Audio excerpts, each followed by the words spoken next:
বিশ্ববিদ্যালয় থেকে, বিশ্ববিদ্যালয়ের পরিবেশ থেকে, বিশ্ববিদ্যালয়ের ক্লাসরুম, বিশ্ববিদ্যালয়ের শিক্ষক সহপাঠী থেকে অনেক বেশি উপকৃত হবে। তারা আপনাদের মানসিক বিকাশের জন্য অনেক বেশি কাজ করবে। এর মধ্যে সবচেয়ে বেশি কাজ যেটা করে সেটা হলো বন্ধু বান্ধব।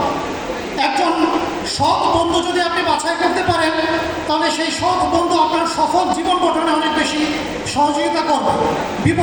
বিপরীতে যদি আপনার বন্ধু বাছাই খারাপ হয়, তাহলে সে আপনার জীবনটাকে তিলে তিলে নষ্ট করতে যথেষ্ট।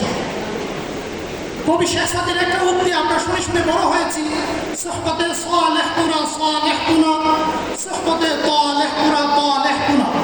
সৎ সঙ্গে স্বর্গবাস, অসৎ সঙ্গে সর্বনাশ।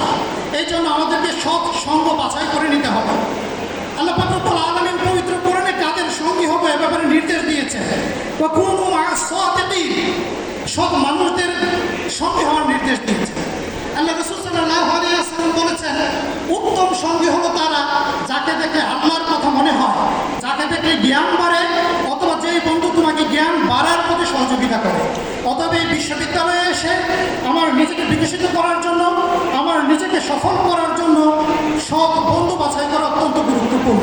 সেই জায়গা থেকে বাংলাদেশ ইসলামী ছাত্র শিবির আপনাদের পাশে থেকে সৎ সঙ্গী হয়ে আপনাদের সহযোগিতা করতে চায়। বাংলাদেশ ইসলামী ছাত্র শিবিরের 5 দফা কর্মসূচি রয়েছে। তার মধ্যে 4th দফা কর্মসূচির একটা অংশ হলো ছাত্র সমস্যার সমাধান।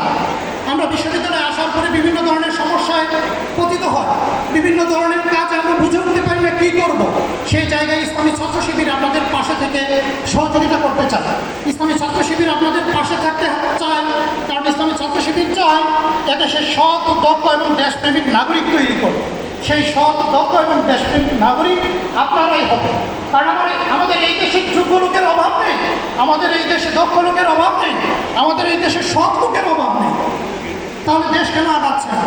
আমাদের এই দেশের সমস্যা হলো সৎ, দক্ষ, দেশপ্রেমিক এবং যোগ্য লোকের সমন্বয়।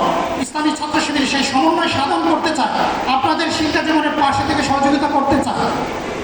আমরা আশা করি পরবর্তী আমরা আহ্বান করলে আপনারা আমাদের ডাকে সাড়া দেবেন, এবং আপনারা আমাদের কাছে যদি সহযোগিতা চান, আমরা আমাদের জায়গা থেকে সর্বোচ্চ চেষ্টা করবো ইনশাআল্লাহ।